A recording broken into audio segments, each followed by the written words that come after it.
I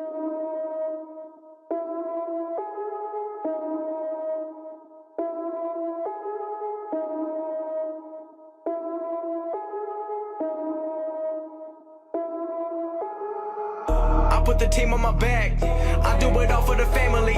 Everyone think they can rap.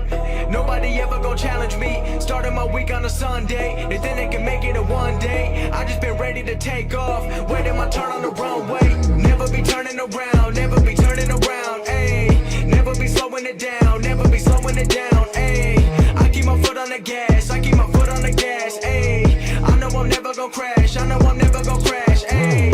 Never be turning around. Never be turning around. Ayy. Never be slowing it down. Never be slowing it down. Ayy. I keep my foot on the gas. I keep my foot on the gas. Ayy. I know I'm never gon' crash. I know I'm never gon' crash. Salut tout le monde, c'est Michael Skull et aujourd'hui on se retrouve pour un tout nouveau motovlog avec aujourd'hui un véhicule très particulier comme vous pouvez le voir et je serai en compagnie de mon ami Kevin qui est juste derrière moi. Salut. Je peux dire salut à la caméra. Donc on sera tous les deux aujourd'hui ensemble pour vous tester justement ce Trike Rewako. Donc c'est une moto à 3 roues, donc c'est un véhicule dans l'esprit motard. En tout cas, on remercie déjà beaucoup la personne qui nous a prêté le trike pour faire la vidéo. Et donc on va tâcher à nous deux de vous en parler au mieux. Donc Kevin, voilà, je te laisse déjà donner tes quelques impressions sur le véhicule. Qu'est-ce que tu en penses? Le véhicule est très confortable. Sur l'autoroute, ça va, c'était pas trop... Sur l'autoroute, je dirais que sur de longs trajets sur autoroute, c'est un peu moyen. Ouais. Voilà, on va dire, c'est pas adapté pour faire des bornes et des bornes et des bornes sur autoroute. Mais si vous voulez faire des balades, faut se balader, faire des petits trajets, ça remplacera très très bien un cabriolet par exemple. Oui, même chose que c'est mieux qu'un cabriolet parce que ça donne plus dans la vue. Du coup, je peux parler de la motorisation, quoi. Oui, tu peux parler. Donc, il s'agit d'un 1,2 litre Volkswagen, un moteur qui est quand même très fiable. Plus que fiable. Plus que fiable. Bon, c'est sûr que sur les montées à haute vitesse, on sent que le moteur ne suit pas forcément, mais... Après, c'est à 4 chevaux quand même. Mais pour ce qui est des balades ou autres, c'est le top. Aïe. En plus, il peut même taper le pilote, c'est pas mal. Il peut me massacrer. Donc, comme l'a dit Kevin, voilà, au niveau de la motorisation, c'est un moteur très fiable. Alors pour le conducteur, ça change pas de la moto. On dirait qu'on conduit un chopper. Donc là, vous voyez, j'ai les jambes tendues, les bras ils sont pas trop tendus. C'est assez correct. On a le levier de vitesse. Touch my tra-la-la. My ding-ding-dong. C'est ma bite. Il est situé justement entre les jambes. Même si je pense que ça aurait été mieux une boîte kamikaze, vous savez, comme ils ont certains choppers là, en séquentiel, je pense que ça aurait été plus pratique. Mais ouais, donc on a une boîte 4 vitesses, donc un peu à la muscle car avec une marche arrière bien évidemment, sinon ça serait la merde pour faire les créneaux en ville. Après, chose à savoir, c'est un véhicule très... ça fait vraiment pour les week-ends, hein, c'est pas vraiment pour rouler toute la semaine avec. Je pense que vous êtes d'accord là-dessus, parce qu'en plus, c'est pas un véhicule qu'on peut garer n'importe où. Même si l'autre jour, j'étais venu justement avec la personne qui possède ce véhicule, et ça m'a fait assez rigoler, parce qu'il s'est garé en ville, et vous savez, il a dû payer le parking. Mais le parking en extérieur.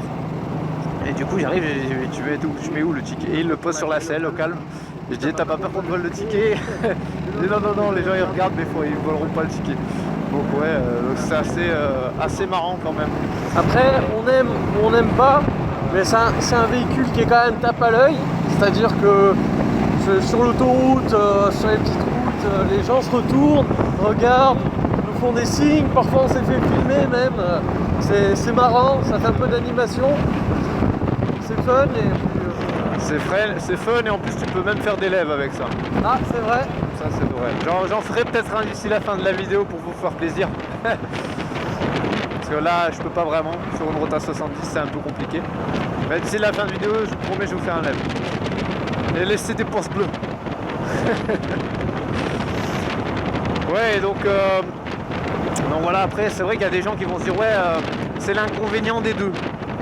J'ai déjà entendu des gens, quand j'avais justement pu montrer le véhicule, beaucoup de gens m'ont dit ouais, c'est des beaux véhicules certes, mais il y a le défaut des deux. Donc il y a le défaut de la voiture pour le stationnement et il y a le défaut de la moto par rapport à tout ce qui est pluie et bien sûr qu'il faut mettre dans un garage parce qu'on ne peut pas laisser forcément ça dehors. Je suis d'accord, c'est sûr que c'est un véhicule que quand on l'achète, faut prévoir un garage, rien que pour ça. Après clairement c'est vraiment fait pour profiter du soleil.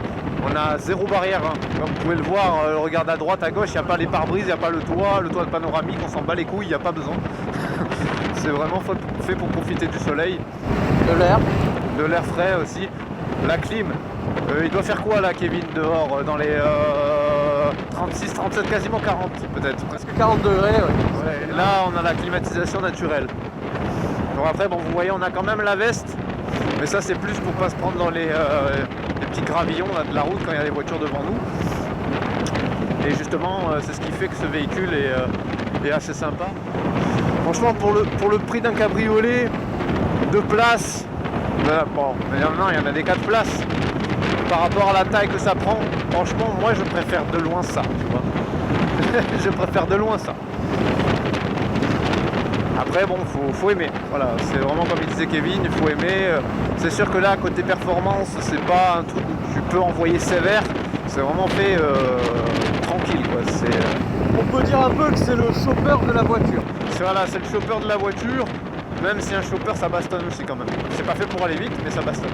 Alors que là, genre là je suis gaz à fond et je roule à 70 quoi. 70, 80 parce qu'après je pousse pas plus. Mais voilà. Si j'ouvre grand, enfin voilà ce que ça donne si j'ouvre grand. Là je suis en train d'ouvrir. Ouais, c'est pas hallucinant. Bon, après c'est à 4 chevaux, faut pas oublier. Je dirais même, en tout bon motard, que ça y réunit. Ce véhicule réunit donc les qualités des motos avec les défauts des voitures. C'est ça. Après c'est sûr si on a ça, je pense qu'il faut pas habiter dans une grosse ville non plus, hein, parce que sinon pour se garer c'est un peu la merde.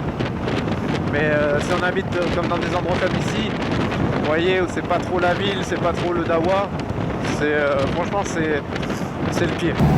Donc chose promise, chose due. Et d'ailleurs je remercie Kevin parce que j'avais quasiment oublié.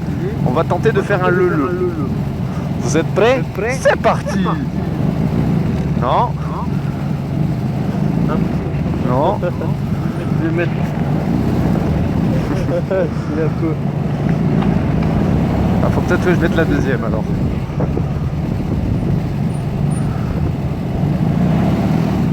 Non. Gros le.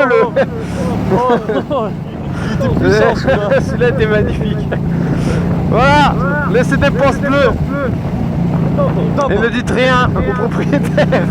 Surtout qu'il va voir la vidéo. Oh putain, c'est clair. Pourquoi j'ai fait ça, merde. Donc voilà les amis, cette vidéo touche quasiment à sa fin. Kevin, est-ce que tu as quelque chose à rajouter? Ta gueule. On a trop dit, laisse-moi profiter. C'est vrai que ce véhicule, certaines personnes pourront avoir des a priori sur le fait qu'il n'y ait pas de carrosserie pour se protéger. Mais franchement, une fois qu'on est dessus, on roule, on est pépère, on reçoit un peu de vent. C'est ça. Et ça roule. Et ça roule. Après, chose que je voulais ajouter, on n'en a pas parlé. Là, c'est sûr, bon, vous nous voyez avec les vestes, mais pas de veste en cuir. J'ai envie de dire, sur ce véhicule-là, en toute honnêteté, ça ne sert à rien. Parce que vous allez mettre un truc en cuir, pourquoi vous n'allez pas glisser par terre? Déjà de 1. De 2, le véhicule est conçu pour ne pas se retourner. Et puis même s'il se retourne, je pense que la veste en cuir, les trucs ne te servira à que dalle. Parce que dans tous les cas, c'est 700 kg qui se retournent sur toi. Et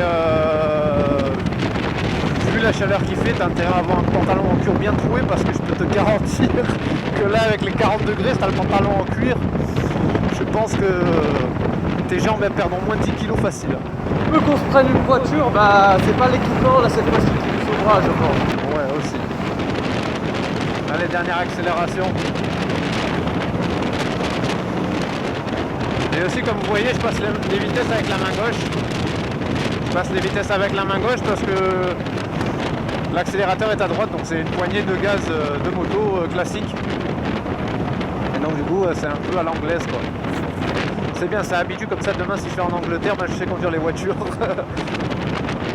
Voilà. Donc les amis, j'espère que cette vidéo vous aura plu. On se retrouve dans quelques jours pour le karting, pour cette dernière vidéo ici au Portugal. Salut à tous. T'aurais pu dire au revoir quand même. Salut!